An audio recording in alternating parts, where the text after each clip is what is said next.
because if you go back to quad view and then have a look at this, then you can see that something can't be right. Because, I mean, it's not bad, you know, we have the back wall, the side wall, this column here, we know the cylinder stays there by going through the shot, so it's not all bad, but I'm pretty sure that this back wall and also the side wall have not been curved like this, and also this angle probably was a 90-degree angle and not something like that.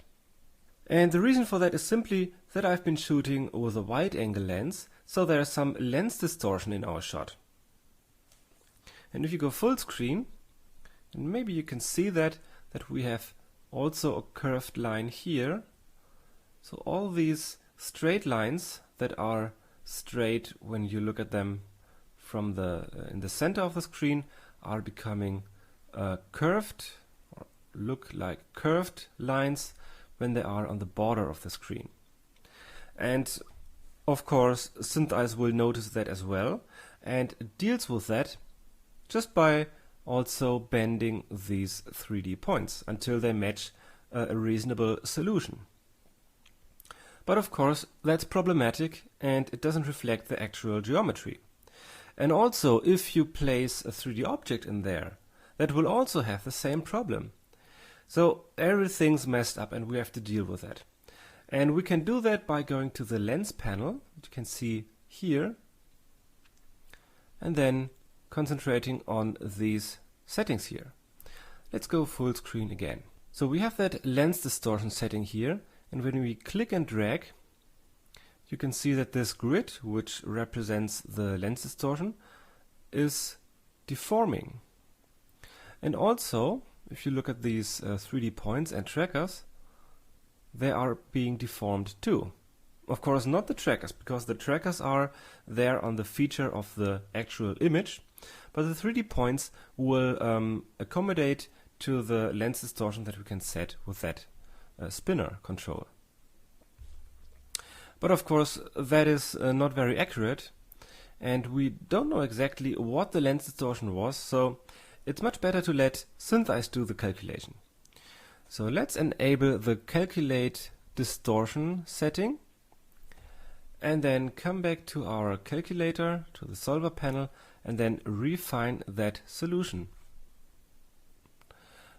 And if you look at that, it's suddenly way below 1. So we are at 0.6, which is a pretty good value. And also, if you look at this, that looks, although it is rotated a little bit, it is now a straight line. We have a 90-degree angle, so that should be much better now. So if you know that you are shooting with a lens that has lens distortion, I would suggest to enable the calculate distortion option right from the beginning.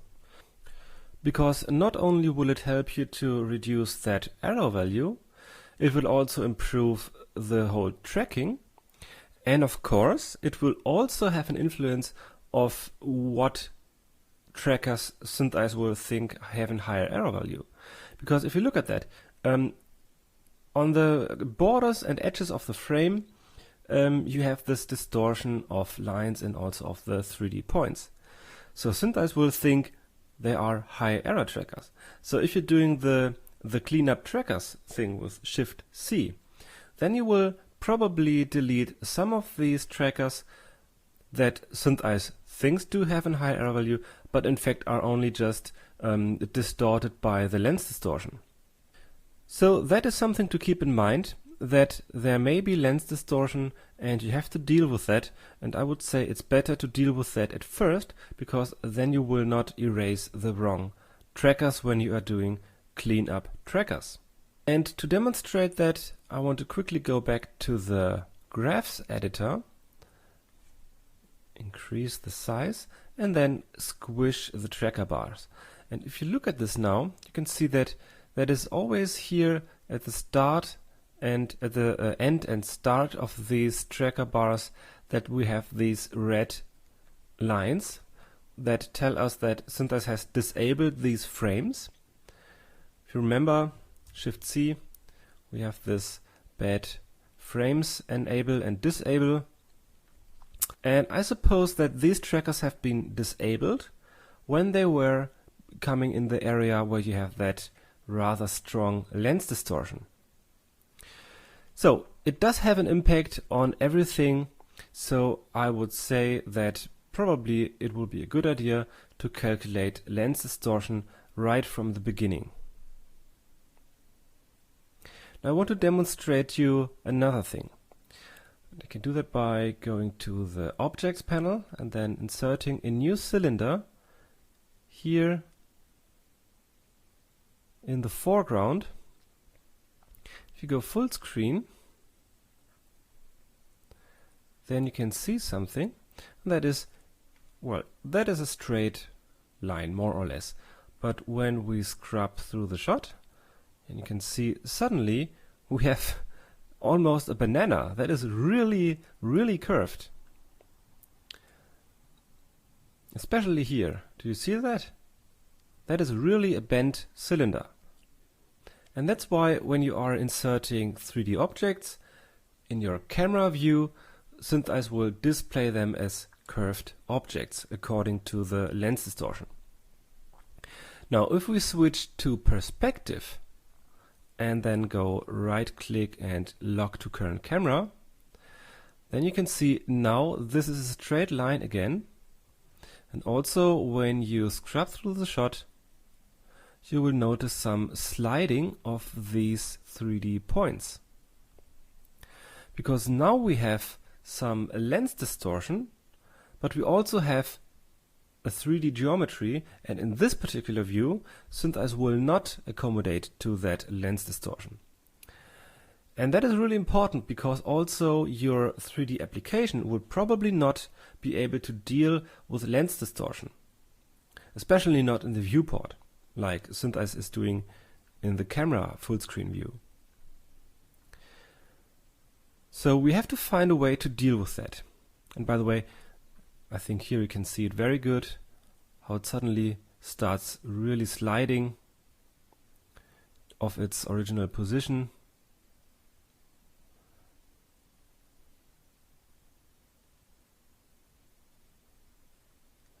So that is always a problem. When you are working with lens distortion, then in your camera view you will have more or less perfect solution. Everything will fit to that lens. But if you go to your 3D application or to perspective view, then you will have sliding of objects.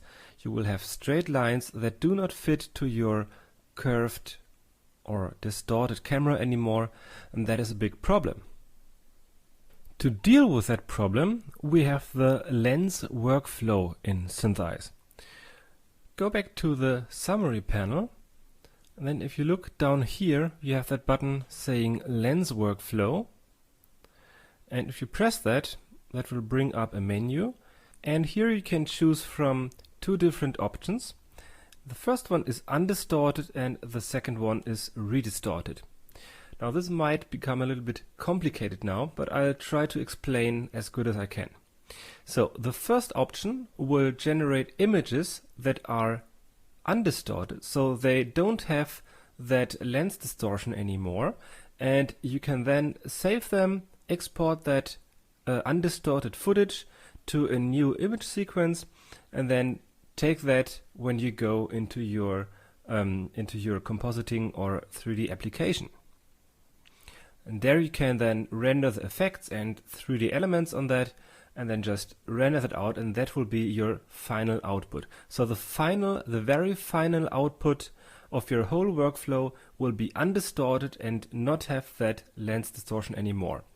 The second option will also undistort your images, but it will add a margin to that footage so that you can export that, work your way through your compositing and 3D application, and then take your CGI, import that into SynthEyes, and then redistort that.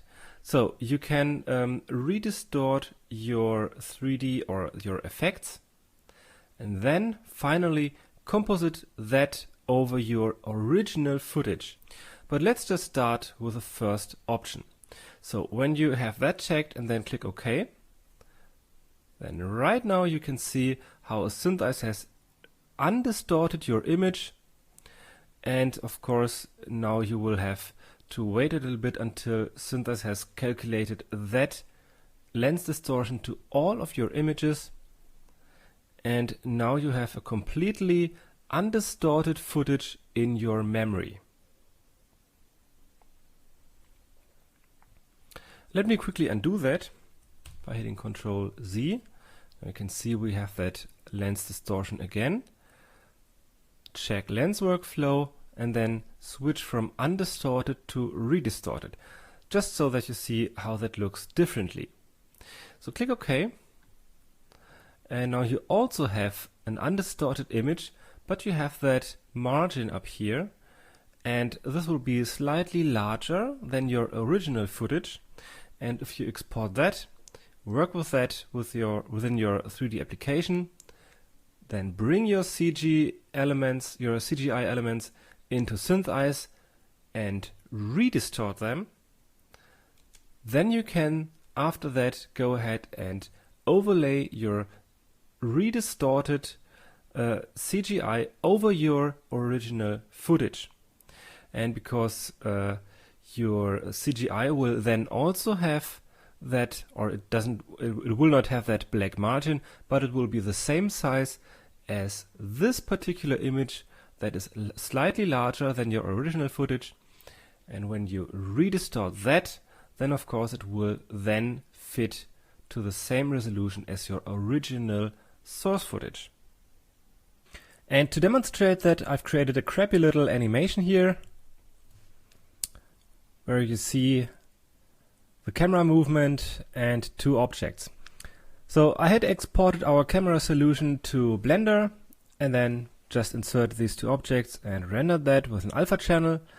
And the next thing that we have to do is to import this into SynthEyes and there apply lens distortion, so that we can then go ahead and then overlay that over our original footage.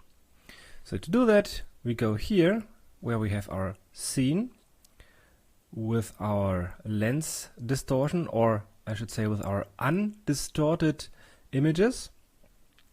Then go to Shot, change Shot Images, and there we need to choose Redistort CGI Change to Apply Mode.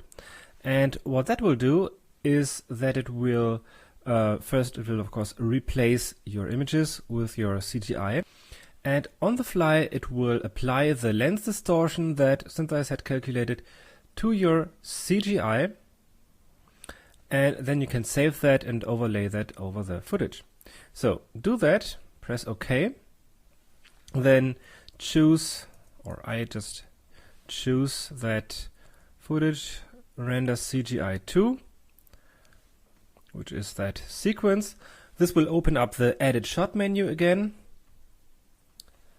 And here you have to enable the alpha channel if you have rendered with an alpha channel. So keep alpha, hit OK. And there you have your footage. And if you look here, then you can already see it has been distorted. So what we do now is to save the sequence in a new folder, and I've already done that, so I won't repeat it. So save that as a TGA, or Targa sequence. And okay, let me do that. Just call that dist. Okay, then 0001, just to have some numbered images. Save. And of course we have to enable RGB and the alpha channel. And if you hit start, then it will export your files, and then you can overlay that over your footage. And I've also prepared that already. So we have our original footage here, and then I have imported the distorted sequence. And if you overlay that, then you can see it fits perfectly to the scene, and we have a bent object here, and that way it will fit to the distorted original footage. So that would be the redistorted workflow. And let's switch back to SynthEyes and then load our original file again. Let me just undo that. Alright.